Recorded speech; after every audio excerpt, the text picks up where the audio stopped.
उराशिमा तारो की कहानी जापानी लोक कथाओं की सबसे पुरानी और गहरी कहानियों में से एक है, जो समय, नैतिकता और जादुई यथार्थवाद का अनूठा मिश्रण प्रस्तुत करती है। यह कहानी एक साधारण मछुआरे की है, जिसका नाम उराशिमा तारो था। वह एक छोटे से गांव में रहता था और अपनी नाव से मछलियां पकड़कर अपना जीवन यापन करता था। एक दिन समुद्र किनारे चलते हुए उसने देखा कि कुछ बच्चे एक छोटे कछुए को पकड़कर परेशान कर रहे थे। उन बच्चों को ऐसा करने से रोकते हुए उसने कछुए को वापस समुद्र में छोड़ दिया। यह साधारण दिखने वाला कछुआ असल में एक जादुई प्राणी था। अगले दिन वह कछुआ उराशिमा के पास वापस आया और उसका आभार व्यक्त करते हुए उसे अपनी पीठ पर बैठने और समुद्र के नीचे एक विशेष स्थान पर ले जाने का प्रस्ताव दिया। तारो ने सहर्ष यह निमंत्रण स्वीकार कर लिया। कछुए की पीठ पर बैठकर उसने समुद्र के भीतर की एक जादुई दुनिया की यात्रा की। यह जगह थी रयुगुजो, जिसे ड्रैगन पैलेस भी कहा जाता है। यह महल समुद्र की गहराइयों में स्थित था और अपनी अद्वितीय सुंदरता और भव्यता के लिए प्रसिद्ध था। वहां का हर कोना मोतियों, मणियों और अन्य जादुई तत्वों से सजा हुआ था। जब तारो वहां पहुंचा, तो उसका स्वागत वहां की राजकुमारी ओतोहिमे ने किया। उसने तारो का बहुत आदर किया और उसे इस विशेष स्थान पर ठहरने के लिए आमंत्रित किया। तारो ने वहां अद्भुत भोज का आनंद लिया और हर दिन को सपने जैसा महसूस किया।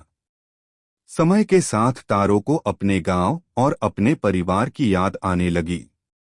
उसने ओतोहिमे से वापस लौटने की अनुमति मांगी। ओतोहिमे ने उसे बहुत आदरपूर्वक विदा किया और जाते समय उसे एक सुंदर डिब्बा उपहार में दिया।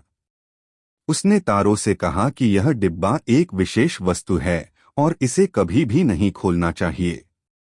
तारो ने वादा किया और कछुए की सहायता से वापस समुद्र किनारे पहुंचा।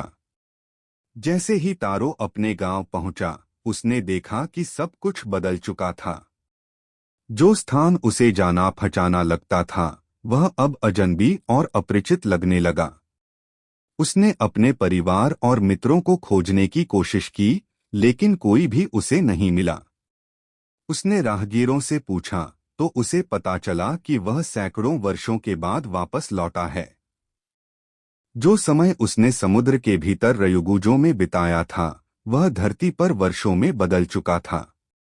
उसे गहरा आघात लगा और उसने अपने अकेलेपन और बदली हुई दुनिया के साथ तालमेल बिठाने की कोशिश की। उदास और निराश होकर तारो ने अंततः उस डिब्बे को खोलने का फैसला किया, जिसे ओतोहिमे ने उसे कभी न खोलने के लिए कहा था। जैसे ही उसने डिब्बा खोला, उसमें से सफेद धुआं निकला और तारो तुरंत बूढ़ा हो गया। उसकी सारी जवानी और समय, जिसे वह रयुगुजो में बिताते हुए भूला बैठा था, अचानक उस पर आ गया। वह वहीं समुद्र किनारे बैठा रह गया, बूढ़ा और कमजोर, और उसके पास कुछ भी शेष नहीं था।